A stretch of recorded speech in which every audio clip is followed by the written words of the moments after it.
Hey everyone, welcome back to Civic Engagement and Climate Justice series. This is our third in our four-part series, and we are focusing on Pillar 3, which is advocacy. So I am going to share my screen and we will get started on this PowerPoint.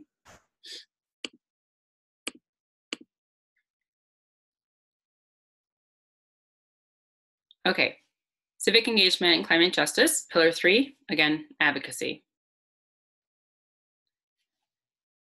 Before we start, although I am recording this and I'm not in the webinar, I wanted to just make sure that everyone follows these expectations.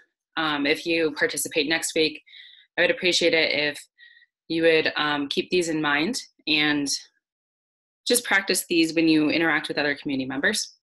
Number one is actively listen. So take turns when speaking and give space for others to have their time to talk. 2, recognize strength and diversity. Understand each community member's strengths through their diverse experiences.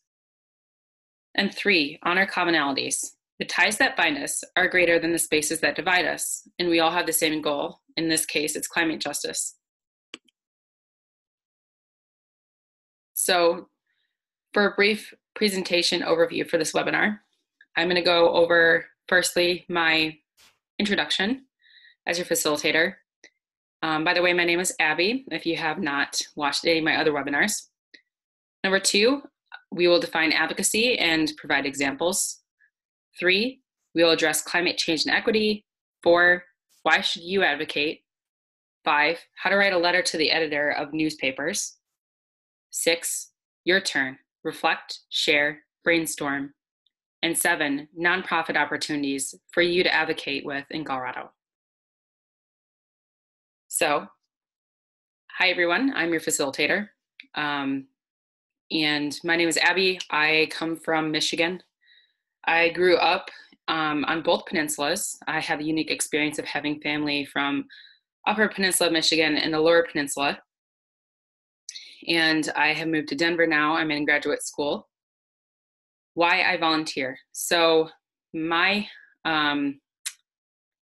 activity in climate justice sector as a volunteer started this past summer at 350 Colorado. After moving to Colorado a couple of years ago for grad school and being from the freshwater state, I have seen a lot of mismanagement and interesting topics regarding water, especially with the drought going on in the West and Colorado as the population booms. And I've started to volunteer more because I want to make a difference. So in relation to that, my communities, obviously, as I said before, I'm from Michigan. I do have Sami indigenous heritage. The Sami are a nomadic reindeer herding tribe from the uppermost region of the Scandinavian Peninsula. And for me, I have more Finnish ancestry from that side of my family. And obviously, it's really affecting a lot of people and family members that I have actually back in Finland with our way of life.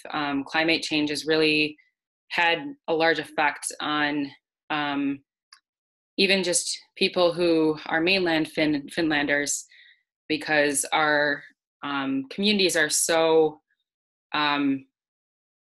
heavily reliant on the land and our natural resources, which is what brings me to climate justice, especially having moved from Michigan and seeing the drought in Colorado and neighboring states, and learning just how lucky I am to have been from Michigan, but also the fact that my own community and my own heritage, the way of life that I even practiced in the Upper Peninsula of Michigan, where a lot of Finnish Americans live, is now changing because of the differences in the climate. Which brings me to why I advocate. I have 3 images here, and the middle one is something that is kind of confusing, and I want to explain it. My family lives in the Upper Peninsula of Michigan, and on Father's Day of 2018, there was a large flood in Houghton, Michigan, which destroyed a lot of the streets. And you can see that in the side images. There's a bridge right down there, and I actually have family that lives just over the hill, and they cannot use that bridge to get into town, and it's an extremely rural area. But there just hasn't been any funds to repair it. And there's a really popular image of Agate Street in Houghton, which is the one with the water pouring down the hill, and it's basically just a big sinkhole. But the middle image, where you see the blue, is Portage Lake, which is a channel that is kind of an extension of Lake Superior that cuts across the Keweenaw Peninsula. And then there's a big muddy flow from the runoff that went into the canal, the lake, Portage Lake. And the stark contrast between the blue and the brown reminds me just how much I have seen climate change affect not just my community, my people, but it just resembles the fight, even in Colorado, that we have regarding water. You know, do we want clean water versus this dirty, muddy water that's kind of coming in due to a lot of mismanagement and just everywhere across the United States and the world. And it's just a very powerful image to me because of that. So let's define advocacy. According to the Oxford Dictionary, advocacy is public support for or recommendation of a particular cause or policy. Advocacy is not just a means to support a cause, but also an opportunity to educate other community members about a specific cause. And for me, when I looked up advocacy and I was doing research on it, I really wanted to convey what I believe advocacy is, but also remind others that advocacy is not just about speaking on behalf of something, but also educating others about the subject so that you can empower them to speak about it as well. It's about garnering more attention for a subject or a topic that you want other people just like you to educate people who don't know about it. And I included this image of two soccer teams with these girls, one in purple, one in pink. And they're kind of passing each other in opposing directions, but they're high-fiving each other as they pass one another after a game. Regardless of who lost the game, they are still telling each other good game, verbally or through high fives or both. And I remember as a young girl playing soccer, it was part of my league. It was mandatory for us, even if we ended a game, that we had to pass by in the same manner members of an opposing team and high five them and tell them it was a good game, because we're fighting the same for the same thing. You know, a lot of it has to do with learning who you are when you're a kid. And I kind of think that just ties into advocacy, because it doesn't mean fighting others, it means fighting concepts. And that's something I had to learn through my own soccer practice, or I think young, kids have this learning opportunity. And I really wanted to highlight that photo. I thought it was kind of cute. Advocacy examples. First of all, know your rights. Not as just an American or an American citizen, but as a global citizen. If you want to be involved in climate justice, you have to recognize that this is a global issue, clearly, but you have to know that you have rights as a global citizen, and those might be different than the country that you come from. So don't only know your rights, but also know your fight. Again, fight concepts, not people. If you fight people, it's like spinning your wheels in the mud. You're not going to gain much traction if you don't educate others, which is what advocacy is about. And that brings us to volunteering, reaching out, and communicating. But please, just don't stay silent. Advocacy is about educating others, communicating, and working with them and collaborating. It does not mean fighting them. which I think in this day and age, especially with how technology tends to make us focus on the things that separate us and the labels that we can easily use to draw us apart from one another, I think when you speak to your neighbor, that makes it even more important for you to talk to them about climate justice and how it affects you and your story. We have many nonprofits dedicated to fighting climate change in Colorado. If you're interested in opportunities to learn how to educate others, or even just educate yourself, please see the last few slides, and I will go over those as well. This slide includes a statement from the current administration. They released a report on greenhouse gas emissions and climate change, where they stated that in the next, I think by 2100, the global temperature will increase by 7 degrees. And for the United States' current stance on approaching climate change, I want to just read the last sentence. And I am leaving this up to your interpretation. The last sentence says, in addition, achieving greenhouse gas reductions from the passenger car and light truck vehicle fleet to the same degree that emissions reductions will be needed globally to avoid using all of the carbon budget would require substantial increases in technology innovation and adoption compared to today's levels, and would require the economy and the vehicle fleet to substantially move away from the use of fossil fuels, which is not currently technologically feasible or economically practicable.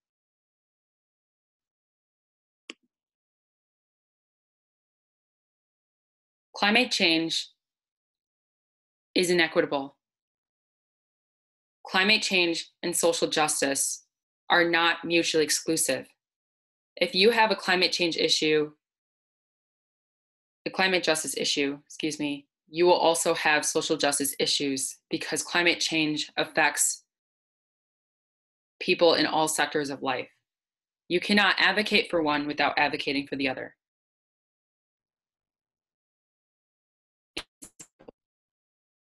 Social groups are affected differently by climate change. And the social groups who normally contribute least to climate change are unfortunately the ones who are the most affected.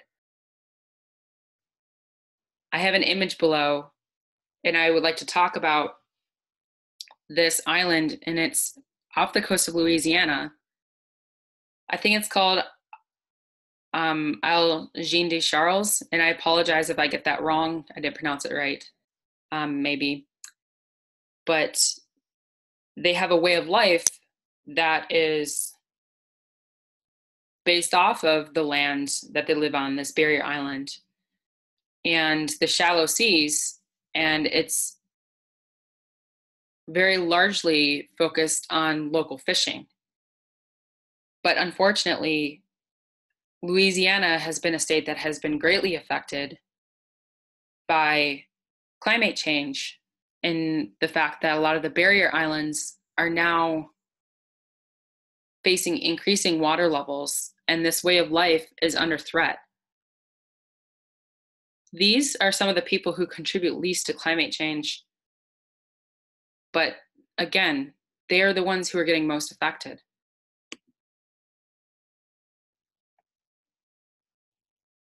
I want to ask you why you want to advocate, but I also want to let you know why you should advocate. In the images I have below, one of them on the left is of a projection of New York City if the sea levels rise by 8 feet. There's a lot of iconic areas like the Battery, Bowling Green, New York Vietnam Veterans Memorial, and they're all underwater. The middle image I have is from a huge headline of the Times of India in 2014, stating that farmer suicides were on the rise, and they were linked to low crop yield, poor procurement rate of crops, and successive crop failure due to erratic monsoon from climate change. Finally, the image I have on the right is of an African American woman either kneeling in prayer or just releasing her pain.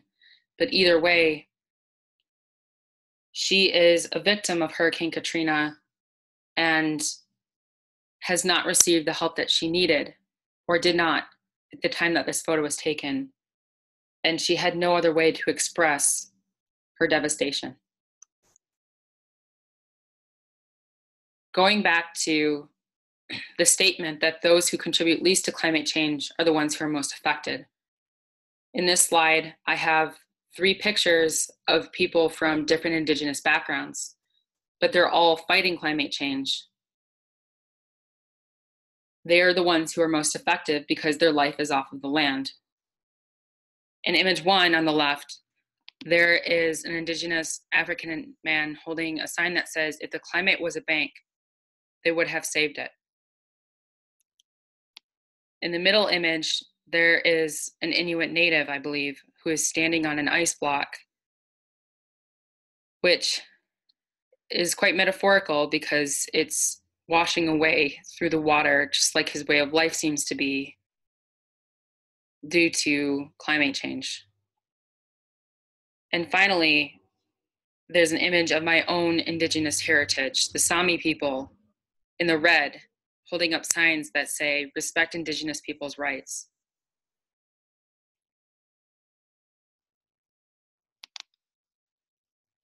How can you advocate? Writing a letter to the editor of a newspaper is one way, and I will go over that here. This election season is extremely important. We have a lot of issues on the ballot that we need to make sure we are drawing attention to, not just through our own eyes, but also through other people by telling them to vote and to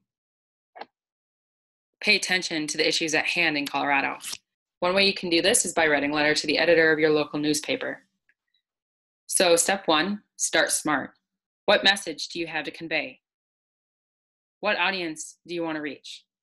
Are you telling your story? Are you telling someone else's story, a neighbor? Maybe you have a neighbor who's disabled and cannot handle the heat, but they also can't afford to pay for air conditioning because they're disabled and cannot work. And you've seen this person struggle, and you want to advocate for people who have heat intolerance due to their disability. 2, recognize your limits. A lot of newspapers have word limits, so take the time to do some research on those word limits. Also, understand what newspaper you would like to write a letter to, because certain newspapers might draw more attention to an issue where you can get professional help. Say you live in Grand Junction and you have a lot of wildfires and your family was affected by it on your land. There are a lot of policymakers in Denver, as we all know. And if you write a letter to the editor of the newspaper of the Denver Post and it's published and someone reads it, you might attract attention from an audience that could help you in that professional sector. 3, draw their eyes in through an impact statement. Begin boldly, educate. Again, don't make divisive statements. Make inclusive statements that talk about how we should all fight climate change. And keep it short and sweet. 4, tell your story. What bothers you as a citizen? Is it your health? Have you had respiratory issues as a Weld County resident and you live near a new fracking well? What bothers you? Have you seen, again, the example of your neighbor who struggles with air conditioning bills because they cannot tolerate the increasing heat in the summer? These will draw you in as a human being, and they will highlight your humanity, and draw others' attention to the fact that you are just another human within the community who is also suffering similar issues as they might be. 5, share your concerns. Where have you been impacted? So again, health, water, bills. but share these as a neighbor, a friend, a family member, a concerned community member. I bet that there are a lot of people in your community who will read your letter and recognize that they are having issues themselves, and it might bring them to action. And that brings us to step 6, relate and call to action. By telling your story, you are telling others why they should be concerned, but you should also let them know, maybe throw in a fact at the very end and say, X amount of people in Weld County live near a well. Maybe you know this from a research article that you read, or a friend who conducts research in Weld County on public health. Draw people in through a big statement. Bring your concerns to the table. Tell them why they should be concerned, and tell them the facts. In terms of facts, I have some statistics here. And I think that these are important because when you talk to other people about climate justice, this is also how you advocate, by educating. And I think that you can easily find facts like these if you just Google them. These were some of the top results that I got when I Googled climate change. The first one says, between 2030 and 2050, climate change is expected to cause approximately 250,000 more additional deaths per year worldwide, resulting from malnutrition, malaria, diarrhea, and heat stress. This is a statistics from the World Health Organization from this year, 2018. Specifically, my next fact addresses in Africa. Children and the elderly face graver risks due to susceptibility to infectious diseases such as malaria, limited mobility, and reduced intake of food. The elderly face physical danger and even death due to droughts, heat stress, and wildfires. Children often die from starvation, malnutrition, diarrheal diseases, and flooding. This was released by the IPCC in 2014.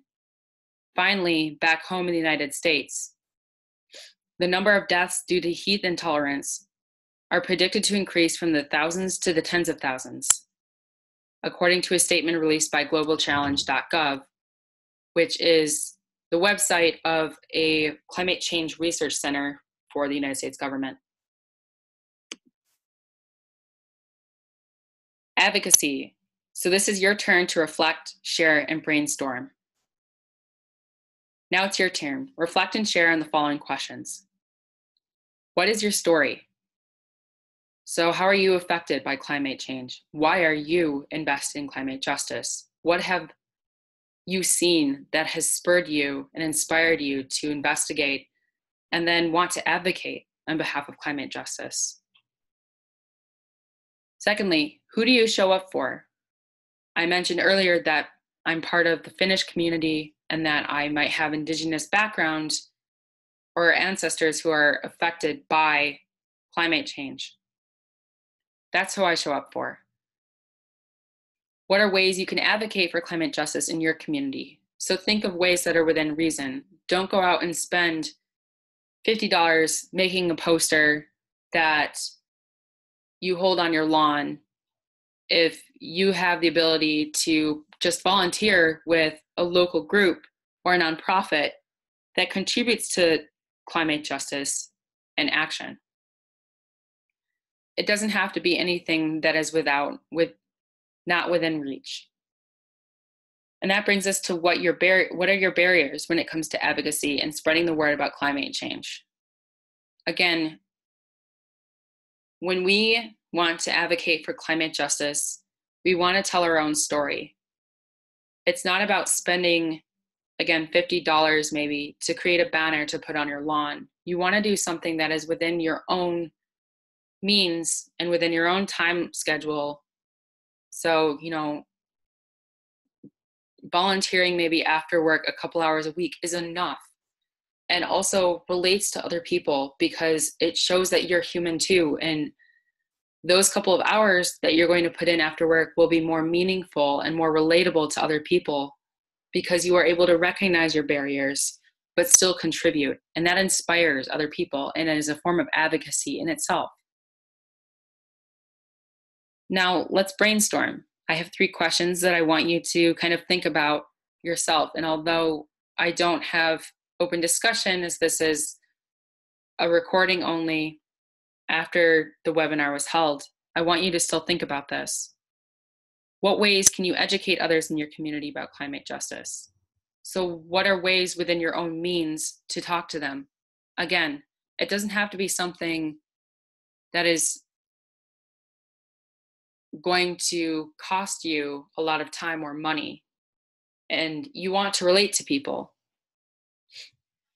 So what ways can you educate others in your community? Is that by regularly attending meetings? Is it about posting about things on social media and sharing things and urging others to vote?